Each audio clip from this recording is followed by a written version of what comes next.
તો નમસ્કાર ગુજરાત, સ્વાગત છે ફરી એકવાર આપનું આજના તાજા નવા હવામાન સમાચારની અંદર।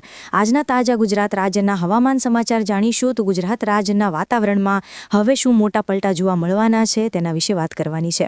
કારણ કે દિવાળી મિત્રો હવે નજીક આવી રહી છે, ત્યારે મિત્રો તમને જણાવીએ તો દિવાળી ઉપર એક મોટી સિસ્ટમ બંગાળની ખાડીથી આગળ વધીને ગુજરાત રાજ્ય તરફ આવતી જોવા મળી રહી છે। તો મિત્રો હવે જે પણ વરસાદ આવશે, જે પણ સિસ્ટમ આવશે તે કમોસમી વરસાદ રૂપે ગણવામાં આવશે, કારણ કે ગુજરાત રાજ્યમાંથી ચોમાસાની વિદાય ઓફિશિયલી થઈ ગઈ છે 10 તારીખે, જેને 5 દિવસ પૂરા થવા ઉપર આવ્યા છે।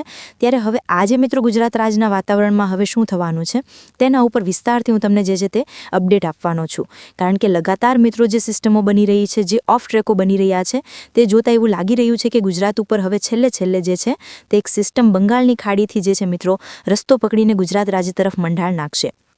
તો મિત્રો આ સિસ્ટમનો આખો પટ્ટો કઈ બાજુ મિત્રો જઈ રહી છે, ક્યાંથી કઈ રીતના સિસ્ટમ એન્ટ્રી લઈ રહી છે, એના વિશે વિસ્તારથી વાત કરવાની છે આજના આ મહત્વના અને કામના વિડીયોની અંદર।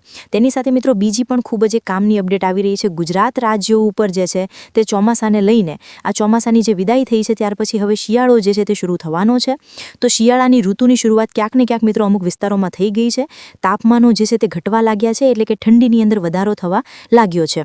તો કયા જિલ્લાઓની અંદર અને કયા ગામમાં આજે કેટલી ઠંડી પડવાની છે એના વિશે પણ માહિતી આપવામાં આવશે। તો મિત્રો આજના વિડીયોની અંદર આપણે સંપૂર્ણ માહિતી મેળવવાની છે કે ગુજરાત રાજ્યના હવામાનમાં જે કંઈ પણ અપડેટ આવી રહી છે તેના વિશે બધી જ A to Z માહિતી જે છે તે તમને જણાવવામાં આવશે। તો કયા મુદ્દાઓ વિશે વાત કરવાની છે પણ હું તમને ફટાફટ જણાવું, ત્યાર પછી આપણે વિડીયોની શરૂઆત કરીએ। તો સૌથી પહેલા નંબર ઉપર આપણે વાત કરવાની છે અત્યારનું હાલનું જે હવામાન છે ગુજરાતનું તેના વિશે, કે અત્યારે ગુજરાત ઉપર અત્યારે કેવી સિસ્ટમો બની રહી છે, ગુજરાત રાજ્યનું વાતાવરણ જે છે તે અત્યારે કેવું જોવા મળશે આગામી 2-3 દિવસ, તેના વિશે વાત કરીશું। બીજા નંબર ઉપર મિત્રો આપણે ખૂબ જ મહત્વની અને કામની અપડેટ જે છે તે આપવાની છે કે ગુજરાત રાજ્યને લઈને જે મિત્રો ઋતુ પરિવર્તન થઈ રહ્યું છે, જે શિયાળાની શરૂઆત થઈ રહી છે, તો આ ઋતુ પરિવર્તનને લઈને વાતાવરણમાં જે છે તે મિત્રો ફરી એકવાર પલટો જોવા મળી રહ્યો છે। અને જે છેલ્લે ચોમાસાની વિદાય થઈ ત્યાર પછી પણ કેટલાક ભેજ જોવા મળી રહ્યા છે। તો આ ભેજને કારણે અમુક ભાગોમાં વાદળો અને અમુક ભાગોમાં વરસાદી ઝાપટા પણ આજે જોવા મળવાના છે। તો એ કયા ગામમાં અને કયા જિલ્લાઓમાં જોવા મળશે એના વિશે પણ માહિતી આપવાની છે। અને સૌથી છેલ્લે ચોથા નંબર ઉપર અમે તમને આગાહી આપવાના છીએ અંબાલાલ પટેલ દ્વારા જે આગાહી કરીને જણાવવામાં આવ્યું છે કે દિવાળી સમયગાળા નજીક જે છે તે સિસ્ટમ બનતી જોવા મળી રહી છે અને બંગાળની ખાડી ફરી એકવાર જે છે સક્રિય બનતી જોવા મળી રહી છે। તો તેના વિશે મિત્રો ચાલો આપણે એક પછી એક જે છે તે હવે બધી માહિતી મેળવીએ અને જોઈએ કે વાતાવરણની અંદર અત્યારે હાલ કેવો પલટો જે છે તે જોવા મળશે। તો સૌથી પહેલા ગુજરાત રાજ્યના હાલના અત્યારના કરંટ એટલે કે અત્યારના વાતાવરણ વિશે વાત કરીએ તો ગુજરાત રાજ્યના વાતાવરણમાં અત્યારે હાલ કોઈ પણ નજીક સિસ્ટમ જે છે તે બનેલી નથી।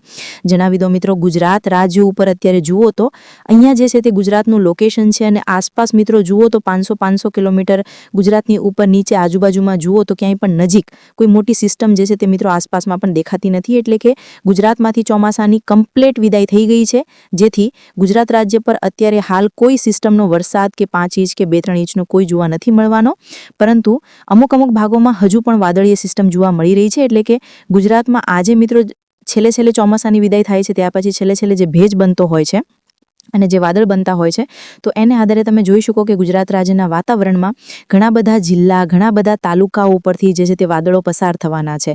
તો આ વાદળને કારણે અમુક ભાગોમાં છૂટાછવાયા ઝાપટાઓ જે છે તે જોવા મળે છે। તો એ કયા ગામમાં, કયા જિલ્લામાં માવઠાઓ જોવા મળવાના છે તેના વિશે પણ આ વિડીયોની અંદર આપણે આગળ વાત કરીશું। તેની સાથે મિત્રો અત્યારે ગુજરાતના હાલના વાતાવરણને લઈને એક અપડેટ એ પણ છે કે અત્યારે ગુજરાતમાં ઋતુ પરિવર્તન થઈ રહ્યું છે। એટલે કે આ ગુજરાત રાજ્ય જે છે તે ચોમાસામાંથી શિયાળા તરફ ઋતુ આગળ વધી રહી છે। ત્યારે અત્યારે મિત્રો બેવડી ઋતુનો અહેસાસ પણ ઘણા બધા જિલ્લાઓમાં થઈ રહ્યો છે। થોડી ઠંડીની પણ હવે શરૂઆત થઈ ગઈ છે। ગઈકાલથી મિત્રો રાત્રિના સમયગાળા દરમિયાન જે છે તે તાપમાન 20 થી 15 ડિગ્રી આસપાસ જઈ રહ્યું છે। તો કહી શકો કે હવે શિયાળાની શરૂઆત પ્રોપર જે છે તે ગુજરાત રાજ્યની અંદર નજીક છે અને અમુક ભાગોમાં ક્યાં જે વાદળો છે ત્યાં મિત્રો ઝાપટા પણ જોવા મળશે। તો આ થઈ ગયું ગુજરાતનું અત્યારનું હાલનું વાતાવરણ। તેની સાથે મિત્રો જણાવી દો અંબાલાલ અને ખાસ કરીને જે નિષ્ણાંતો તરફથી આગાહી આપવામાં આવી છે, તો તેના વિશે મિત્રો આપણે એક માહિતી મેળવવાની છે। કારણ કે અંબાલાલ દ્વારા મિત્રો જે માહિતી આપવામાં આવી છે ખૂબ જ કામની છે, ખૂબ જ જરૂરી છે।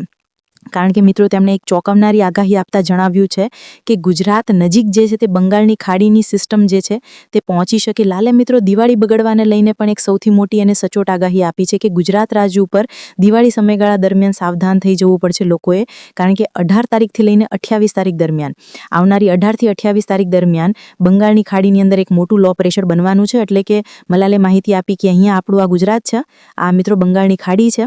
તો બંગાળની ખાડીમાં જે સિસ્ટમ બનવાની છે મિત્રો ગુજરાત રાજ્ય સુધી પહોંચી જશે અને એટલે કહેવારો દરમિયાન 18 થી 20 તારીખ દરમિયાન ગુજરાત રાજ્ય આસપાસ જે છે તે મિત્રો ભારે વરસાદી ઝાપટા અને માવઠાઓ પણ જોવા મળશે તેવી અંબાલાલે આગાહી કરી છે.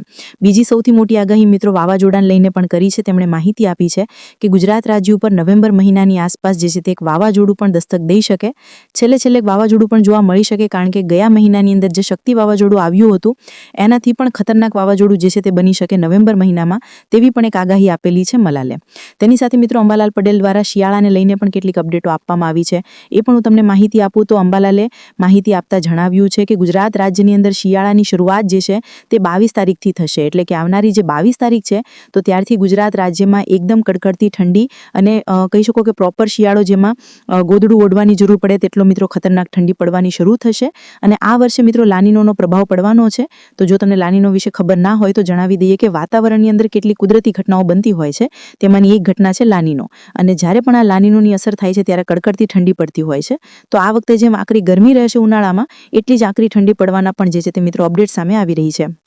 ત્યાર પછી મિત્રો કેટલાક ફોટા, કેટલાક વિડીયો જે સામે આવી રહ્યા છે, જોઈ લો મિત્રો. આ 4 ફોટાઓ વિશે આપણે વાત કરીએ તો મિત્રો ગુજરાત રાજ્યમાં મેં તમને જે માહિતી આપી કે 18 થી લઈને 20 તારીખ વચ્ચે, 18 થી 25 તારીખ વચ્ચે જે વરસાદની આગાહી છે, તો તેને લઈને મિત્રો આ ફોટો જે છે તે સામે આવી રહ્યો છે.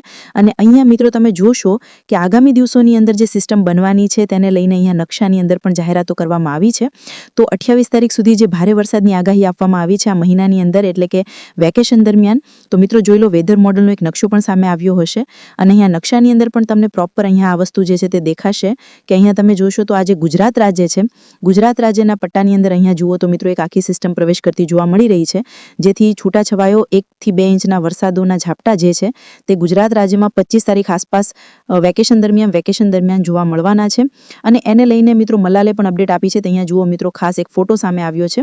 અપડેટ આ સમાચારની અંદર હવામાન નિશાન મલાલીના જણાવ્યા અનુસાર ગુજરાતમાં 23 તારીખથી ઠંડીની શરૂઆત થશે. 22 ડિસેમ્બર એટલે કે 2 મહિના પછી હાડથી જવતી ઠંડી પણ શરૂ થશે. પરંતુ તેની પહેલા નવેમ્બર મહિનામાં પશ્ચિમી વિક્ષેપ અને બંગાળના ઉપસાગરમાં વાવાઝોડાની શક્યતા દર્શાવવામાં આવી છે મલાલ પટેલ દ્વારા, જેના વિશે મેં તમને અગાઉ પણ આ વિડીયોમાં વાત કરી. તેની સાથે મિત્રો અહીંયા જે સિસ્ટમો બની રહી છે એ પણ તમે જોઈ લો. તો આ જે બંગાળની ખાડી છે તે અત્યારે જોર દેખાડી રહી છે. તો આ બંગાળની ખાડીની અંદર મિત્રો જે આ પ્રેશર બની રહ્યું છે તેની અસર છે આ રીતની ગુજરાત સુધી પહોંચી રહેશે અને ગુજરાત ઉપરથી ભારે પવનો પણ પસાર થશે, જેની અસરો તમને 18 તારીખ આસપાસ જોવા મળી જશે. તેની સાથે મિત્રો છેલ્લે આ ફોટા વિશે વાત કરીએ તો મિત્રો અહીંયા જુઓ તો ખાસ ગુજરાત રાજ્યમાં મેં તમને જણાવ્યું કે 20 થી 25 તારીખ આસપાસ વેકેશન દરમિયાન, તહેવારો દરમિયાન જે વરસાદની આગાહી છે તે લઈને નકશો પણ જાહેર કરવામાં આવ્યો છે.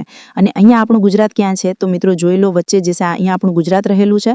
અને ગુજરાત રાજ્ય ઉપર જુઓ તો વરસાદી માવઠાઓ દેખાઈ રહ્યા છે. જી હા દર્શક મિત્રો, ગુજરાતમાં 2 થી 3 ઇંચના અથવા 1 ઇંચના ઝાપટાઓનો એક રાઉન્ડ 100% આવે તેવું લાગી રહ્યું છે. જો કે સિસ્ટમ ગમે ત્યાં પલટી શકે.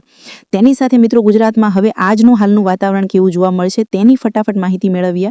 શરૂઆતમાં મેં તમને જણાવ્યું કે અમુક ભાગોમાં હજુ પણ વાદળો બનેલા છે. તો એ વાદળોને આધારે ઘણા બધા જિલ્લાઓની અંદર આજે પણ વરસાદી ઝાપટા અથવા માવઠા જોવા મળી શકે. તો ચાલો ફટાફટ માહિતી મેળવીએ અને જોઈએ 13 અને 14 તારીખ દરમિયાન કયા કયા જિલ્લા અને કયા ભાગોની અંદર આ માવઠા અને આ ઝાપટાઓ જોવા મળી શકે. તો ચાલો મિત્રો વિસ્તારથી માહિતી મેળવીએ. સૌથી પહેલા સૌરાષ્ટ્રની વાત કરીએ તો સૌરાષ્ટ્રમાં જોઈ લો તો ભાવનગર જિલ્લામાં આજે કોઈ મોટું વાદળ નથી, જેથી અહીંયા કોઈ મોટા વરસાદની આગાહી નથી. અમરેલી જિલ્લામાં તમે જુઓ તો દેખાશે કે અમરેલી જિલ્લાની અંદર જે રાજુલા લીલિયાના વિસ્તાર છે, લાઠી બાબરા લાગુના વિસ્તારમાં વાદળ ફૂલે ફૂલ દેખાઈ રહ્યા છે, જેથી આ ભાગોમાં ઝાપટા પડી શકે. બોટાદ, રાજકોટ જિલ્લાની અંદર પણ જ્યાં ચોટીલા, થાણગઢ, સુરેન્દ્રનગરનો પટ્ટો છે, જસદણ, ગોંડલ, માંડના વિસ્તારો છે, તો આ ભાગોમાં પણ ઝાપટા પડી શકે. મોરબી અને સુરેન્દ્રનગર જિલ્લાની વાત કરીએ તો અહીંયા મિત્રો જે છૂટા છવાયા વાદળો છે, જેથી અહીંયા વાદળછાયું વાતાવરણ અને ભેજવાળું વાતાવરણ જોવા મળશે. દ્વારકા અને જામનગરમાં કોઈ મોટા વાદળ નથી, જેથી અહીંયા કોઈ મોટો મિત્રો ભેજ, કોઈ વાદળ કે કોઈ ઝાપટા જોવા નહીં મળે.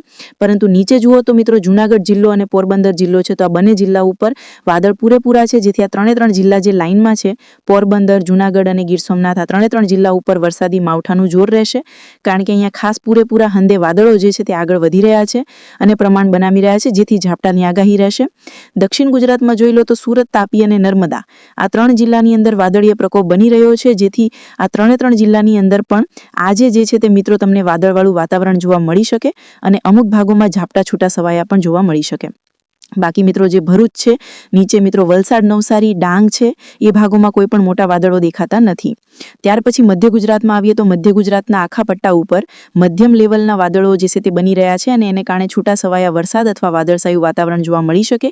જેમ કે દાહોદ, ગોધરાના વિસ્તારો, ખેડા, મહીસાગરના વિસ્તારોથી લઈને લુણાવાડા, કપડવંજ, અમદાવાદના વિસ્તારોથી લઈને અહીંયા નીચે જુઓ તો વડોદરા, બોડેલી, છોટાઉદેપુર, આણંદના વિસ્તાર થઈ ગયા, વિરમગામ, આ બધા ભાગોમાં પણ ઝાપટા બની શકે. ઉત્તર ગુજરાતમાં પણ જુઓ તો પાટણ જિલ્લાને છોડીને બધા જિલ્લા ઉપર સારા એવા વાદળો બની રહ્યા છે, જેથી આ બધા ભાગોની અંદર પણ છૂટાછવાયા કમોસમી માવઠાઓ જે છે તે જોવા મળી શકે. જેમ કે પાલનપુર, ખેડબ્રહ્મા, મહેસાણા, હિંમતનગર, ડુંગરપુર, બનાસકાંઠા, સાબરકાંઠા અને અરવલ્લી લાગુના વિસ્તારોમાં ઝાપટા બની શકે. તો મિત્રો હાલ આજના તાજા હવામાન સમાચાર અહીંયા પૂર્ણ થાય છે, જેમાં આપણે બધી જ માહિતી આપી, શિયાળાને લઈને, ચોમાસાને લઈને, વરસાદને લઈને અને આવનારા દિવસોના આગાહીને લઈને. તો મિત્રો હાલ આજના હવામાન સમાચાર અહીંયા પૂર્ણ કરીએ છીએ. વિડીયો પસંદ આવે તો વિડીયોને લાઇક, શેર અને સબસ્ક્રાઇબ કરી દેજો. આવતીકાલે ફરી એકવાર મળીશું. ત્યાં સુધી રજા આપશો. ધન્યવાદ. જય માતા.